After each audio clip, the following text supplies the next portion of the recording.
Javlonbek Abduvaliyev innovatsion davolash nimchasini yaratdi. Ushbu talaba aynan o'pka bilan bog'liq kasalliklarni davolashda qo'l keluvchi nimcha ixtiro qildi.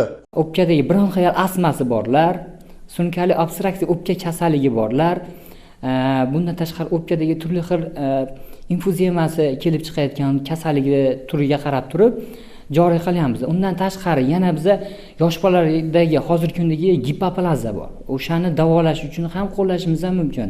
Xo'sh, ushbu kiyim qanday vazifani bajaradiki, kasallikka qarshi kurasha oladi?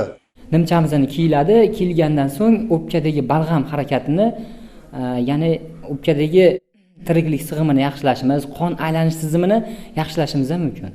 Demak, bundan foydalanish natijasida biz davolanish vaqtini 35-75% gacha kasallik turiga qarab qisqartiramiz. Bu akamizga kiygizib ko'rdik. Kimningdir yordamiga muhtoj bo'lmaydi. Avvalo bemor o'zi xohlagan, o'zi paytda massaj olish xususiyatiga ega.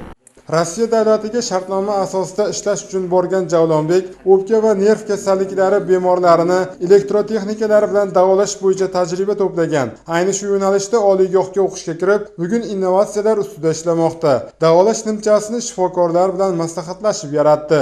Farg'ona ko'p tarmoqli pulmonologiya markazi, bundan tashqari Quva tumani, Qo'qon shahridagi nufuzli davolash maskanlari bilan o'zaro hamkorlik asosida bu loyihani amalga oshirdik. Loyihamiz hozirgi kunda yaxshi sinovdan o'tganligi sababli ular bilan oldi-sotdi jarayonidagi shartnomalarni imzolashga ham muvaffaq bo'ldik.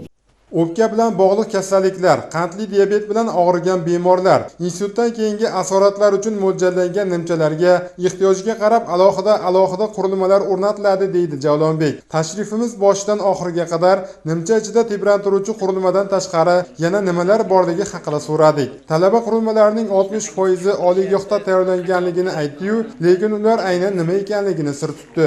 Hozirda ijtimoiy tarmoqlar orqali Javlonbekning ixtirosiga xorijiy davlatlardan ham qiziqish bildirilmoqda ekan. Ushbu ixtirosi bilan Technoways marafoni respublika bosqichi g'olibi bo'lgan Javlonbek Abduvaliyev tanlov bergan imkoniyatlari tufayli startap loyihalarini amalga oshirish payida.